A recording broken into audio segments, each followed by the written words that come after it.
Good morning and welcome to the first concurrent session of the day. Our presenters today are Tom Caro, faculty member at Elon University, and Kate Worth, a senior sociology human services student at Elon University, here to present the pedagogy of social justice using critical Hydra theory, DEI expanded. If you have any questions for our presenters during the session, please feel free to enter those into the Q&A section at the bottom of your Zoom screen, and we will address them at the end of the talk. On that note, I will hand it over to our presenters. Thank you. I think, Kate, you're going to share your screen and we can see the presentation.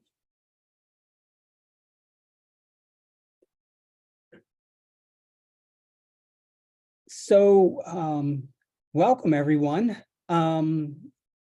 We've already been introduced.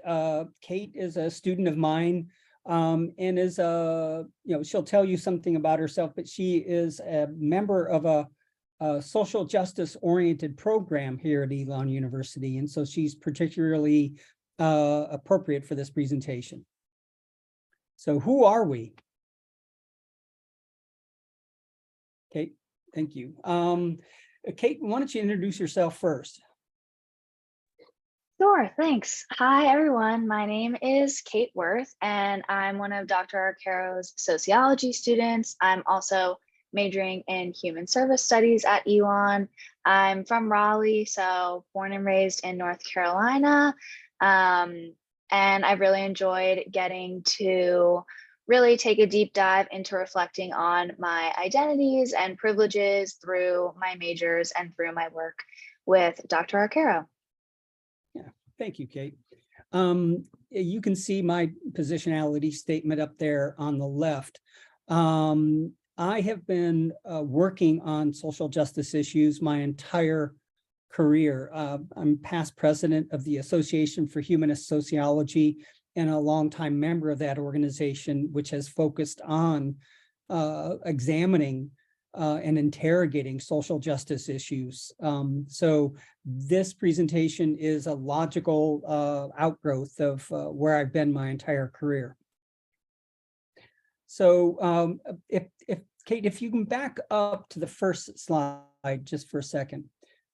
Those of you that are joining us, there's a QR code there, and if you use that QR code on your phone, you can follow along on the presentation, and you can have access to this this slide deck.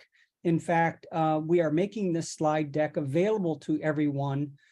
So as we go through things maybe too quickly, or you want to look back at something, you'll have access to it. Also, there are hyperlinks embedded in many of the slides that you are welcome to click on and learn more. So yeah, go ahead, Kate, back to where we were. So I just wanted to make sure people knew they had that opportunity. And so what we're going to be talking about in the next half hour, and hopefully we'll have enough time, is this thing right here. You might have been wondering when you saw the title of this presentation, what is the Hydra? And so you maybe Googled it and went and did searches on the mythical beast, the Hydra. But here is one image of it that I had a colleague draw for me, Dr. Ahmed Fadam, a wonderful friend and colleague and artist. And so he created this for us. We're going to be talking about this image and what goes behind this image for the next half hour or so.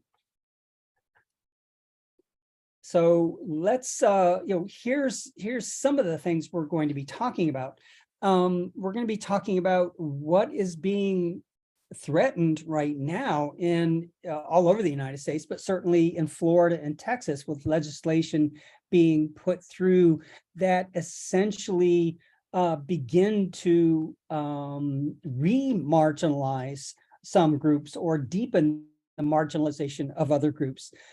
Diversity, equity, inclusion, and justice is important, I think, to many of us, and it is certainly a hot topic as we sit here, literally, there are decisions being made in state houses around the country that affect DEIJ. And so that's where we're going. We're going to be talking about how to understand social justice issues and diversity, equity, and inclusion issues a little bit more deeply. And we're going to be using some tools, and that's mainly critical Hydra theory, but we're also going to be dabbling in a discussion of critical race theory. We're going to be talking about that Hydra image. We're going to be talking about what I call toxic othering and the normalization of marginalization. And also, as related to critical race theory, we're going to be talking about intersectionality a good bit. And as I said when I mentioned the QR code for following along on this presentation, what you'll get in the next half hour is an image and an understanding of that image. And you can certainly leave it at that. You can say, oh, here's another way of thinking about social justice issues and DEI. Or if you choose to, you can do some extra reading. And we've got a ton of hyperlinks below for extra reading. Everything that Kate and I are going to be talking about, I've written a great deal about, and you can dive as deeply as you care to into all of these definitions, all of these explanations, and all of the usages of these terms. So hopefully by the end of the presentation, you'll have some direction and something useful. So next.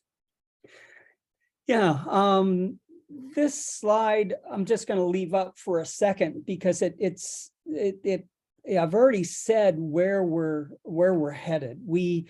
I see this, and I think Kate sees this as a tool, critical Hydra theory as a tool to understand marginalized populations, not just locally or nationally, but around the globe.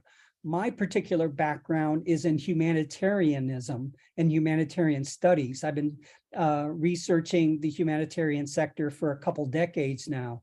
And I've been focusing on global social issues pretty much my entire career. And so I'm interested in social justice, not just through a fairly narrow, comparatively narrow framework of DEIJ initiatives, but much more globally than that.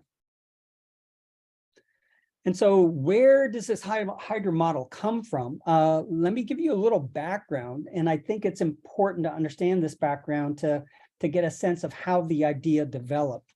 And so back in 2019, which, boy, that seems like a long time ago now. Back in 2019, I got this random email from a member of ALNAP, which is an association of humanitarian practitioners and academics. I got this email asking me to be part of a panel to talk about privileging forces, racism, classism, colonialism, hetero and cisnormativity, et cetera. And I said, well, of course. And so as I began to think about how I would like to contribute to that panel, I realized that all of the privileging forces had something in common. In a sense, they were all the same thing. And so I looked back in my long career of teaching sociology, and I understood that we're talking about a kind of ethnocentrism and a kind of what I'll call toxic othering. And so, I go to the next slide, Kate. I have been, here's the Hydra, but the original version of the Hydra just had patriarchy, race and ethnicity, colonialism, paternalism, hetero and cisnormativity, and classism and class privilege. And so the original picture that my friend Ahmed drew only had those 5 heads. But immediately, when I was at the conference, I realized that even though I was only being asked to talk about those first 5 from left to right, those first 5 privileging forces, I realized immediately that the next 2 had to be included as well if I wanted to be inclusive of various statuses which were marginalized. And so I added ableism and ageism. And then through the semesters, as I used this tool in my classes, I would always ask the students, am I missing any heads? And it wasn't long until one of my classes demanded that we included anthropocentrism, which means an othering of non-human life forms. And so let's go to the next one, okay? So I mentioned othering and ethnocentrism, and I've been using this particular figure for years and years and years when I was describing ethnocentrism, when one culture A is different from culture B, an ethnocentric person will say, well, A is better than B. The British drive on the wrong side of the road. That's a patently ethnocentric statement. They're different from us, therefore they're inferior, they're wrong. And so that is a natural tendency of people. A doesn't equal B, therefore A is better than B.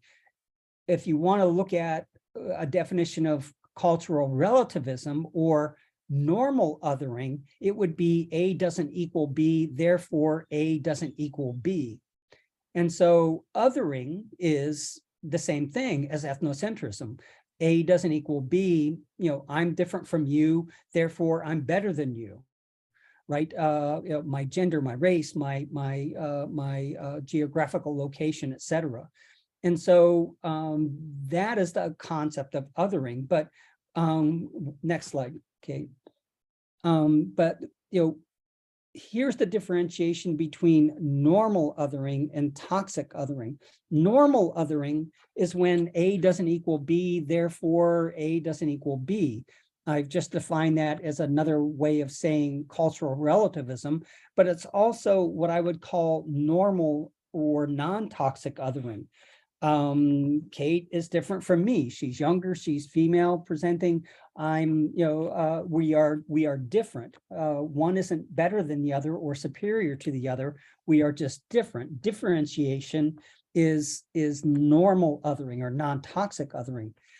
Toxic othering comes into play whenever there's an asymmetry of power between A and B. There's a strong possibility that differentiation will degenerate or morph into stratification.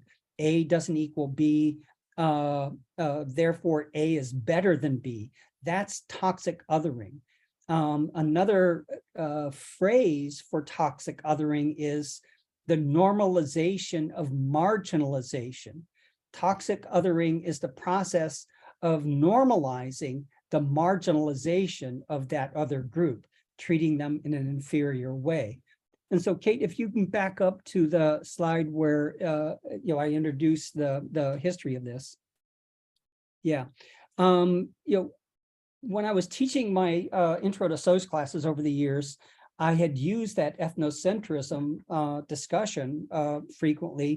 The A doesn't equal B, therefore A is greater than B as a definition of ethnocentrism. And I would always, when I covered the chapter on race in Intro to Soc, here was the definition I would use. The students would always cringe when I gave it to them because it was a long, complicated definition, but I stood by it because it had what I think are the essential components. And so racism is an ideology of domination and subordination based on the assumption of the inherent biological and or cultural inferiority of other groups, and the use of this assumption to legitimize or rationalize the inferior or unequal treatment of this group. And so when I looked at that, it was like, okay, the next chapter, typically in Intro Soc text, the next chapter typically is on sex and gender. And so at the beginning of that chapter, I'd ask the students, well, can you give me a good definition of sexism? And I'd pause for a second, having just reviewed the definition of racism. And some of the A students will eventually raise their hand and say, sexism is an ideology of domination and subordination based on the assumption of the of the inherent biological and or cultural inferiority of women or females, and the use of this assumption to legitimize or rationalize the inferior or unequal treatment of women. In other words, the basic mechanism of othering is the same. It's an ideology of domination, subordination based upon this ethnocentric or toxic othering assumption that A is different from B, therefore A is greater than B, going from differentiation to stratification. One is being marginalized. So that's kind of the background of the Hydra model. It came up at the beginning of the invitation to this conference in Berlin, when I said to myself, all of these are the same thing. And then the Hydra model was presented to my classes and expanded, and has deepened over the last few years. And so let me pause for a second and see if Kate wants to add anything about her kind of perspective on this. Yeah, so Dr. Arcaro first introduced the Hydra theory in my sociological theory class that I took with him my junior year at Elon. And I feel like it's a really great tool because of the imagery of the Hydra. I mean, just looking at it, like for sociology students, a lot of like these terms and everything makes sense when you're describing them without the image. But I think it's a really great tool because non-sociology students can understand it based off of this. And I think it's also really great that it includes all of these other heads, some of which I hadn't thought about as much as others before Dr. Arcaro brought them up through the Hydra. And just like in our theory class, we were able to kind of take a deeper dive into the theorists that we were talking about and sort of what they were meaning with what they wrote based off of the Hydra. It just kind of brings it into like a more modern context and allows you to like compare across time as well. So yeah, I think it's been a really great way to visualize, I think, a lot of these privileging forces that we experience and that we may not think that other people experience. Yeah, and so another way of describing what the Hydra is, it's an answer to the question, how can we understand the interconnections between all of the various social problems that we have in the world right now? Social problems in the world right now include things like the maltreatment of mistreatment of the marginalization of women, of BIPOC, of the poor, of people that have different from hetero and cisnormal kinds of profiles, et cetera, et cetera. How can we make sense of all of these various problems coming at us, all of these various kinds of marginalization? Here's a picture that is inclusive of probably most, I won't say all, because this is always a work in progress. The Hydra model is, I always, when I talk about it, I always ask, are there other heads that should be included and how would they be included? So there's a lot of openness to this model. It is not chiseled into stone, just the opposite. It's an organically developing model, but it points out that privileging forces all have the common denominator of toxic othering. The one thing that I try to point out to students here is that we can't kill the Hydra. Maybe if this were a literal beast, we would have that goal because it's going to keep coming at us as a beast. But what we have to focus on is not defeating the Hydra, but taming the Hydra. I think a lot of the tendency to toxically other is not necessarily something that is unnatural. I think we all have a tendency to other, and that toxic othering is also a tendency that tends to appear in human populations. And so we have to find ways to confront toxic othering and find ways to reverse toxic othering back to normal othering. So let's move on, Kate. So yeah. Let's spend a few minutes right now talking about critical race theory and critical hydra theory. One of the things that should be apparent by now, if you're listening to this presentation, is that this is a radical perspective. We know that critical race theory is under attack all over the United States and is seen as something devious or bad by some folks. Critical hydra theory is going to be the same. And so if one looks at critical hydra theory and uses it, they're going to have the same criticism thrown at them as with critical race theory. And so here are some of the differences between critical race theory and critical hydra theory. And even before I take a breath, I want to point out that critical hydra theory in the last year or so, as I've deepened it and written more and more about it, critical hydra theory absolutely builds on the foundational work of sociologist Pat Collins and Kimberly Crenshaw, of course. And so it doesn't just the opposite of replacing critical race theory, it builds on it and expands it a bit.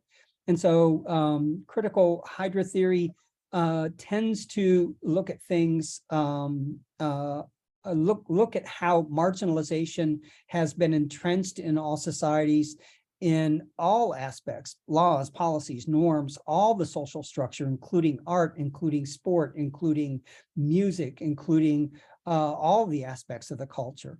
And as opposed to critical race theory, which tends to focus on US culture, although looking at the history before US culture and why we ended up the way we did, it has that focus. Critical hydra theory is inherently global and looks at privileging forces all through time and all cultures. Right now, I am co-teaching a sociology social justice course with a colleague in Bangladesh to refugees. And we are looking at the privileging forces and looking at social justice issues and using critical hydra theory. I've got a hyperlink to what I've written about that below in this presentation. And so critical hydra theory is definitely more global. And it talks about intersectionality between all 8 of the privileging forces, including anthropocentrism, which I think is critical. And so intersectionality, Kimberly Crenshaw originally in her foundational article talks about the intersectionality between race and gender. Of course, she expands on that in later writings, but that's the origin of it. Critical hydra theory says, yes, indeed, we need to look at the intersectionality of all 8 privileging forces.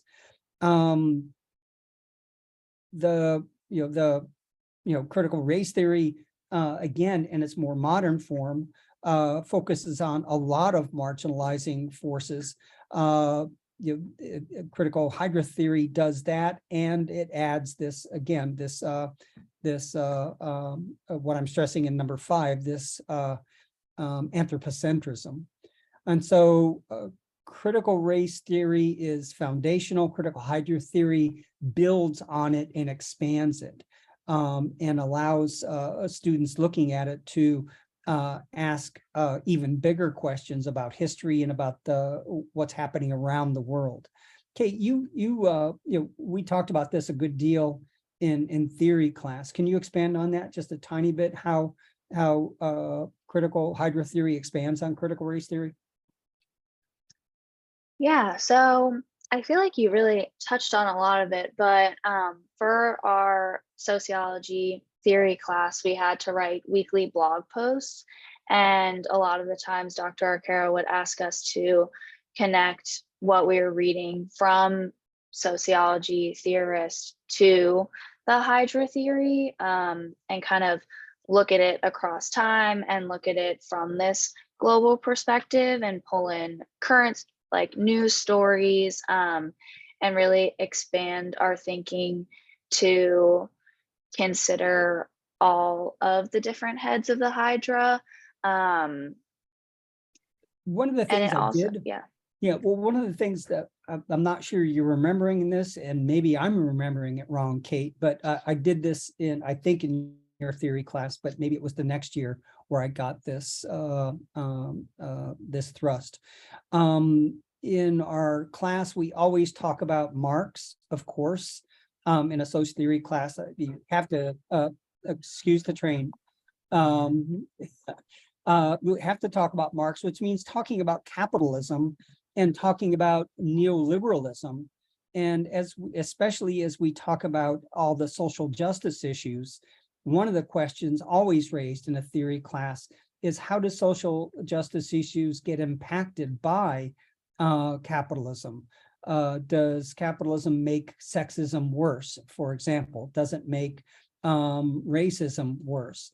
And there's a whole body of literature about the use of an analysis of capitalism and understanding not just those two heads of the Hydra, but all of the heads of the Hydra. Obviously, of course, the class and classism as a head of the Hydra would be a central focus of any conflict theory perspective on the Hydra. So that's a quick blush on how critical Hydra theory builds on critical race theory. So what does this have to do with DEI, and what can you do if you want to employ some of this? Kate, can you talk a little bit about DEIJ and the AER at Elon, and then I'll talk about the exercises. Yeah, so since being a student at Elon, there's been this rise in focus on DEIJ initiatives, and I've seen a lot of changes within the campus community, different organizations that I'm involved in, and then of course on a broader scale outside of universities and colleges and the education system, DEIJ is like really taking hold in the workplace, and there's a lot of initiatives for different organizations to start developing and implementing different initiatives that cater to diversity, equity, and inclusion. So Elon, I think a few years ago or last year, decided that they wanted to add a new core requirement. And so a few faculty voted. There were lots of forums, different curriculum. Faculty met and decided that next fall they're going to implement the advancing equity requirement, which will count towards a student's major, minor, other core curriculum courses. And basically where the Hydra comes in is that it can be used as a tool to make a course or help make a course fulfill this AER requirement. So I'm really excited to see what happens. I'll be graduated, but I think it's really great. We talk a lot in Dr. Arcaro's class about how students who maybe aren't in the humanities don't get exposure to these types of concepts, and would really benefit from thinking about their privilege, thinking about their identity, what it means to go to Elon, just the different types of perspectives that students in the classroom might have and that the broader community might have on things, just based on their identity. And yeah, I think there's a lot of progress being made, and there's a lot that can be done with the Hydra, I feel like, for students who aren't as familiar with these types of topics. Right, right. And you see on the right side of the slide there, those are hyperlinks that you can take a look at. These are 3 exercises and explanatory essays around the exercises. The exercise 1, as you look at the Hydra, you can begin to imagine where you fit as you look in the mirror on the Hydra, right? And so you saw 8 heads. And if these are privileging forces, that means some people are privileged and some people aren't. And if you make that into a binary, yes or no, for example, with patriarchy, traditionally and unfortunately, if you are a male, you would get a 1. If you were a female, you would get a 0, right? And so as you look around the heads of the Hydra with the status exploring status array exercise, as you look at the heads of the Hydra, you could give yourself a score on each of those heads, 1 or 0. And then you can begin understanding what your status array looks like. The exercise goes much more deeply into it than that, and has the participants look at how wrong it is to make these into a binary. It's much more complicated than that. And so in that exercise, as with all the other exercises, I have a lot of discussion questions that can be used. And so exercise 1 is exploring one's status array, which includes both scribe statuses, things that are given to you at birth, and your achieved statuses, things that you earn, like education, like Kate's getting a degree this May. Exercise 2 is an extension of exploring your status array, and it's a long comment on an exercise about positionality, which I think is critical for students to understand their positionality. Exercise 3 is a positive exercise in that it gets people to discuss ways in which we have confronted toxic othering, both locally, nationally, and internationally. And this is an exercise that would certainly be worthy of 2 or 3 class periods. And so those are just some of the opportunities to go deeper into this model. Next. Yeah, and also we're not really sure where people are coming from today, but you can use this in other work settings. Just thinking about different workshops that I've heard about, like parents and friends that are in the workforce doing, I think this would be another also beneficial in that space as well. Yeah, thank you. Yeah. And so very recently, a couple weeks ago, I went about explaining Hydra theory this way. I turned the presentation upside down. The title of my seminar was, and this was with a bunch of first-year students, was the normalization of marginalization. And I started out just by asking them, what people have a harder time in this world, and how would you describe them? In other words, I had them come up with, in their own way and in their own words, the different heads of the Hydra. And then when I asked the third question, what do they have in common? I brought in the concept of toxic othering and showed and tried to emphasize how they all have that common denominator of having the marginalization of one group over the other. Let's go to the next slide, Kate.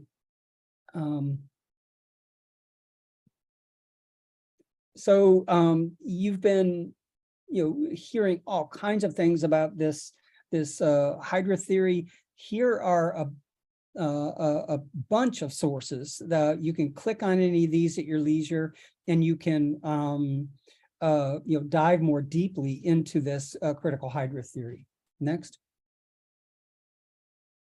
And so where to from here? This certainly, critical Hydra theory certainly has another blush on DEIJ initiatives. And I think it can be used, as Kate just mentioned, it can be used to explore DEIJ issues in general.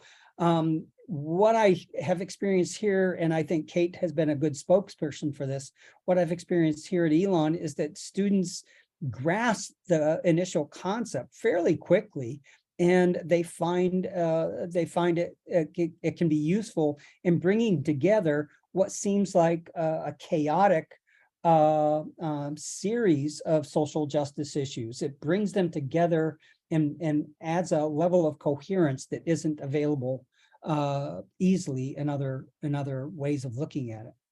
So next. Yeah, so I want to get to some questions. You have this this whole slide presentation, so you've got our contact information. Vicky or Lauren, can we hear some questions? Hi, thank you so much, Dr. Acaro and Kate. We do have some questions coming into the Q&A, and at this time, I do want to remind everybody that Q&A button is at the bottom of your Zoom screen. So if you don't mind going ahead and chatting in your questions there. The first is actually just a comment from an anonymous attendee saying that toxic othering can be hidden underneath nice people. They may not even realize they're doing it. Another was actually a question from Daphne Thompson. Has anyone given you pushback on CHT by saying it's the equivalent of All Lives Matter versus Black Lives Matter? Maybe this relates to the global versus US emphasis that you mentioned. Can I do the first one first? Okay, sure. So she started with saying, or with asking, has anyone given you pushback? No, I'm sorry. There was a question before that. Sorry, the first was actually just a comment. Oh.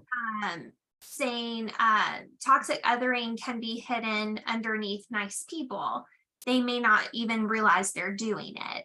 Right. Well, I wanted to address that just quickly on the hyperlinks that we provided on one of the last slides with all the reading material.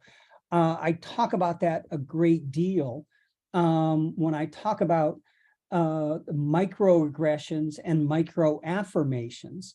And one of the examples I give is that somebody can be both giving off and they may not even realize it. They may not be conscious of it. And I think that's what that writer was getting at.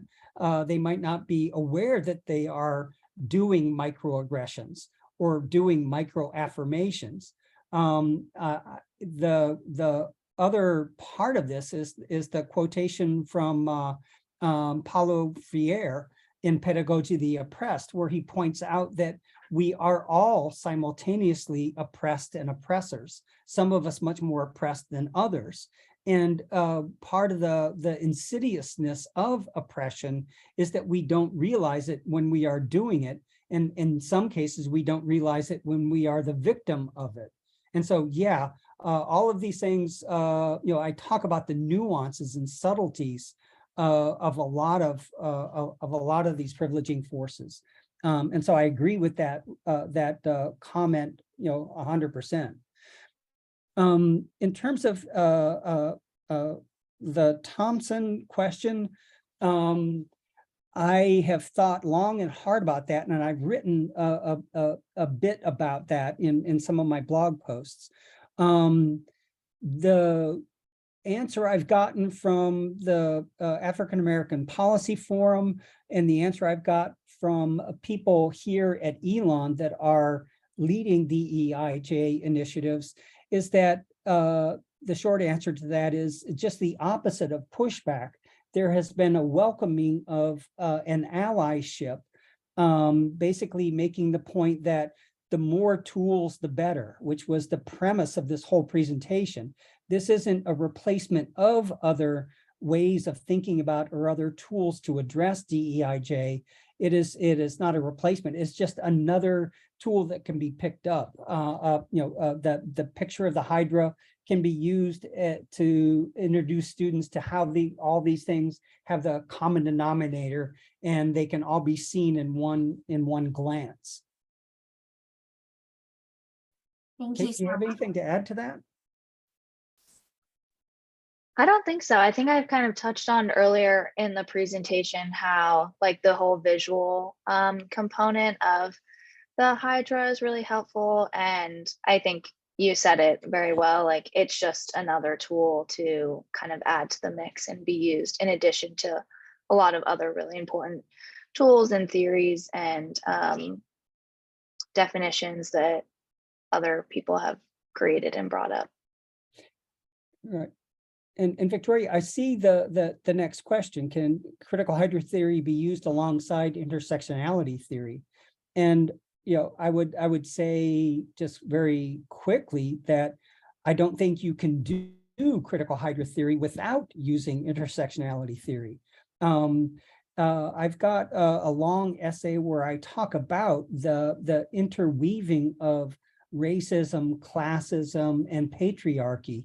And you can't separate those out in terms of their genealogy. They all are woven in together intersectionally. And I think the intersectionality between classism and anthropocentrism is also critical. The short answer to that is you have to use intersectionality to truly do an effective usage of critical hydra theory. Thank you so much, Dr. Caro. And we have in the chat from my colleague Lauren. So our attendees can't see the question, so I'm just gonna make sure I read that so that they can hear it. How did you initially decide to dive deeper into DEIJ issues? And was there a certain catalyst for you in which your early experience with global issues?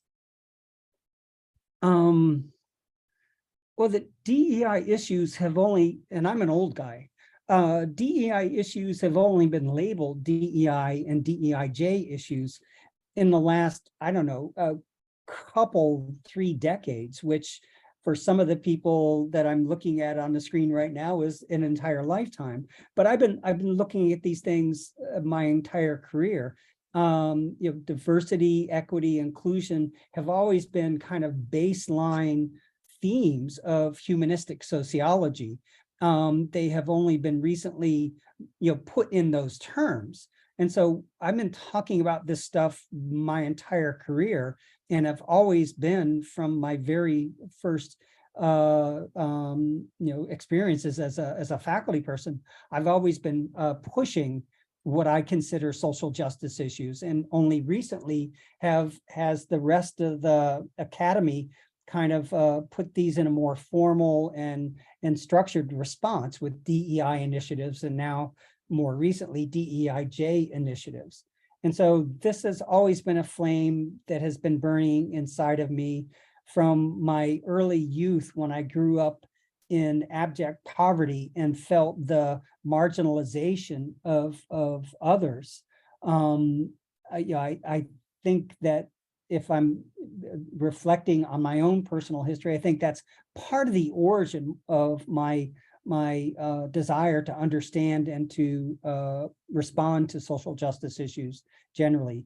And then, of course, with my global experiences in the last couple decades, I've learned more and more about how social justice issues and marginalization happens in all over the world, but it does have the common denominator of toxic othering that I've stressed with the Hydra model. Thank you. And we do have one more question in our chat, again, from my colleague Lauren. Could you speak more to the mythology of the Hydra and using this particular symbol? That's a good question, and I wish I had a great answer to it. I wish I had done deep research into the Hydra and looked at all the mythology and all the writings. I didn't do that, truth in advertising. I stole the idea from a social justice focused person by the name of Subcomandante Marcos. I've done a lot of work reading about and working with the Zapatistas, and Marcos in one of his writings describes capitalism as a hydra. Capitalism takes on different forms and has different kinds of manifestations in different parts of Mexico in his case, and parts of the rest of the world. And so when I saw him use that word Hydra and the metaphor of the Hydra, I just finished reading that when the invitation to speak in Berlin came up. And so I put one and one together. All these things have a common source, and well, the Hydra has many heads, and that seems to make sense. And so that's the origin story of why it's the Hydra. I wish I had a better answer about the Greek mythology, but I don't. No worries. Thank you so much. And I have one last question. This is, I guess, a more of a housekeeping question. Would you be able to share that first slide with the QR code, just so that if anyone wants to scan it with their phone, maybe they came into the room a little late, they can have that QR code for us? We are pulling that up. And I can put into the chat, or Kate, I can put into the chat the URL for the presentation. Or Kate, can you do that? Or you're faster than I am? Let me see if I can do it while I'm sharing screen as well. Oh, okay. If not, I think I can pull that for us as well. But thank you all both so much, Dr. Caro and Kate. Thank you so much for your presentation. It does look like we are at time. And so at this time, we will go ahead and wrap up our session in preparation for the next. Thank you again so much for your time and for your presentation. And all of our attendees, thank you for your attendance today. And I hope you can go ahead and utilize that QR code to gather these helpful resources that our presenters have compiled for us. Just so you know, our next concurrent session will begin at 12 p.m. Eastern, and you can view the chat for our session meeting room links or access the conference website for a complete list of concurrent sections and their descriptions. And while accessing the conference website, don't forget to swing by the virtual exhibit hall to say hello to the Hawks team. And while there, you can view a quick 5-minute demonstration of our Hawks materials and request your t-shirt and be entered to win a $50 Amazon, or not Amazon, I always say that, hourly giveaway. Also, in the spirit of St. Patrick's Day, you will find a few golden coins throughout the conference website. So if you see one, click on it and you'll be entered to win an additional raffle. We will see you at the next session. Thank you, everyone. Thank you very much. Thank you.